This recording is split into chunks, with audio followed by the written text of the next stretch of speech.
Foundation. And those are some of the headlines. This is Democracy Now!, democracynow.org, The War and Peace Report. I'm Amy Goodman.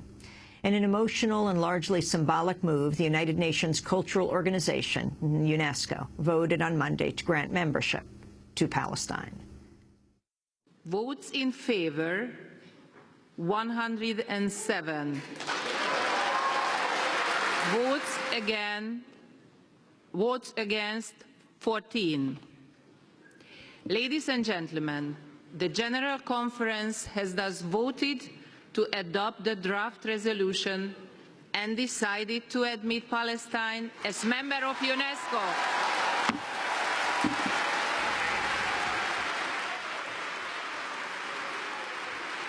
Among the countries that supported the Palestinian membership were China, Russia, India, Brazil, South Africa, and France, which is on the UN Security Council. Among those abstaining were Britain and Bosnia, which currently also has seats on the Security Council. It could oppose Palestinian statehood in a separate vote by that body scheduled later this month. The U.S. has threatened to use its veto, but Bosnia could make that unnecessary. Meanwhile, at UNESCO, no country has veto power, but both the U.S. and Israel opposed the vote Monday. Now the U.S. says it will cancel a $60 million payment due in November to the UN body. Membership dues paid by the U.S. account for about a fifth of UNESCO's annual budget. This is State Department spokesperson Victoria Nuland. Today's vote by the member states of UNESCO to admit Palestine as a member is regrettable, premature, and undermines our shared goal of a comprehensive, just, and lasting peace in the Middle East. The United States remains steadfast in its support for the establishment of an independent and sovereign Palestinian state. But such a state can only be realized through direct negotiations between the Israelis and the Palestinians. The United States also remains strongly committed to robust multilateral engagement across the UN system. However, Palestinian membership as a state in UNESCO triggers long-standing legislative restrictions which will compel the United States to refrain from making contributions to UNESCO. Victoria Nuland, State Department spokesperson. Diplomats said UNESCO may be forced to lay off employees and shut down offices given the reduction in their budget. To talk more about the significance of Palestine's UNESCO membership, we go to Washington, D.C. to Phyllis Bennis, fellow at the Institute for Policy Studies, has written a number of books, including Challenging Empire, How People, Governments, and the UN Defy U.S. Power, and Understanding the Palestinian-Israeli Conflict, a primer. Phyllis, welcome to Democracy Now! Talk about the significance of the UNESCO vote. The UNESCO vote was seen symbolically as the first effort of the Palestinians to win membership as a full member state. You'll remember, Amy, that the effort began about a month ago when the Palestinians went to the Security Council and the General Assembly in a series of discussions and a series of steps to ask for membership in the United Nations as a whole. That's been on hold for a while. The U.S. has made it clear that it will veto that decision in the Security Council. It has to happen there first.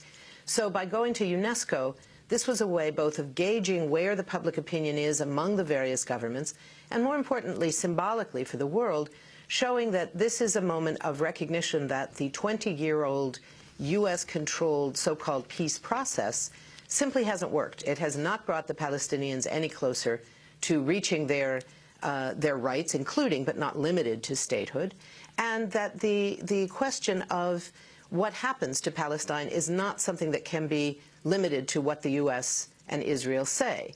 So what we're seeing right now, it's an extraordinary thing. You had 107 countries voting to authorize Palestinian membership as a full member state, as an equal member of UNESCO.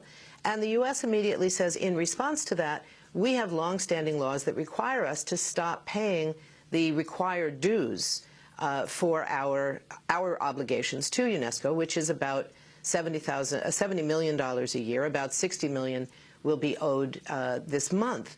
And what we're seeing there is really a classic example of the 1%, where most of our interests do not lie, controlling the 99%. The 1% being Israel and its supporters in the United States, saying that the U.S. should take an incredibly drastic position ending its support of UNESCO, which of course eventually will mean the U.S. will lose its vote in UNESCO, and potentially, similarly, in other UN agencies along the way.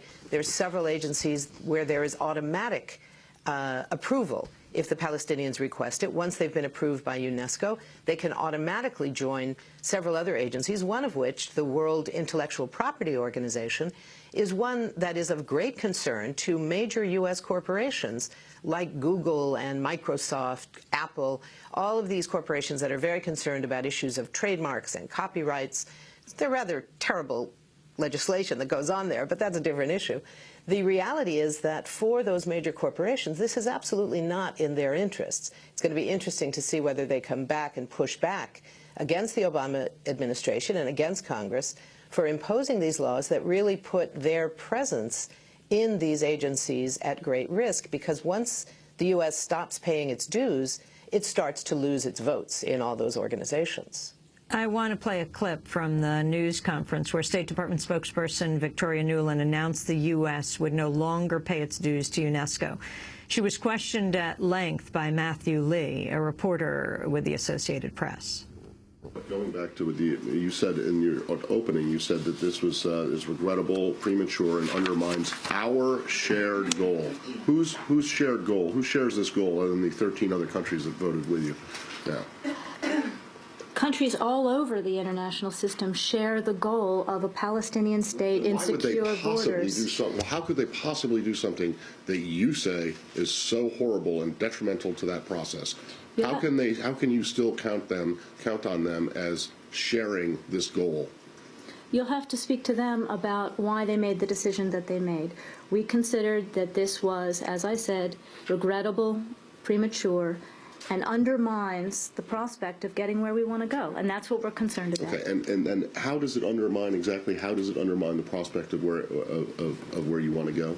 The concern is that it creates tensions when all of us should be concerting our efforts to get the parties back to the table. The only thing it does is it upsets Israel, and it triggers this law that you said that will require you to stop funding UNESCO. Is there anything else? There's nothing that changes on the ground, is there? Our concern is that this could exacerbate the environment which we're trying to work through so that the parties will get back to the table. How does it exacerbate the environment if it changes nothing on the ground, unlike, say, construction of settlements? It changes nothing on the ground. It gives Palestine membership in UNESCO, which was a body that the U.S. was so unconcerned about for many years that it just wasn't even a member. Well, I think you know that this administration is committed to UNESCO, rejoined UNESCO, right, wants to see UNESCO's work go forward. Actually, it was the last administration that rejoined UNESCO, not this one. But I need to have some kind of clarity on how this undermines the peace process, other than the fact that it upsets Israel. Again, we are trying to get both of these parties back to the table. That's what we've been doing all along. That was the basis for the president's speech in May, basis of the diplomacy that the quartet did through the summer, the basis of the statement that the quartet came out with in September. So in that context, we have been trying to improve the relationship between these parties, improve the environment between them, and we are concerned that we exacerbate tensions with this, and it makes it harder to get the parties back to the table. Since the talks broke off last September until today, how many times have they met together? With all your effort? How many times have the parties met? Yes. I think you know the answer to that question. Correct. That was Victoria Nuland being questioned by the AP reporter Matthew Lee. Phyllis Bennis, your response. Well, it's extraordinary to watch Matt Lee's pressure on Victoria Nuland when she had no answer. This notion that somehow the U.S. is working so hard behind the scenes or in front of the curtain or wherever they think they're working to, quote, improve the environment, when the U.S. has done nothing to stop the actual destruction of the, quote, environment when Israel has built increasing numbers of settlements. The settlement construction, as Matt Lee even said in that press conference, has consistently and continues to destroy the prospect of a Palestinian state. And yet the U.S. has, at most, made mild statements of concern. We are concerned about these acts that are not helpful, and then they move on. when there is a Palestinian move which is broadly supported across the world, including by a wide range of U.S. allies like France, you have a massive consequence that these old laws, one passed by George Bush Sr. Under the administration of George Bush Sr. and signed by him, the other signed off by President Clinton in 1994, both of which require really drastic consequences, not particularly that harm the Palestinians themselves, but that harm the U.S. role in the world, that harm the United Nations. This is going to do great harm to UNESCO and its work in protecting the World Heritage Sites, its work in distributing information that shares science across the world, its work that protects indigenous languages. Those are the things that we will see being undermined by this U.S. response. There is nothing here that undermines the possibility of any sort of legitimate peace process. What it undermines is the illusion, the false illusion, that the U.S.-backed so-called peace process of 20 years is somehow moving towards the possibility of a just, lasting, and permanent solution to this conflict. We're talking to Phyllis Bennis, fellow at the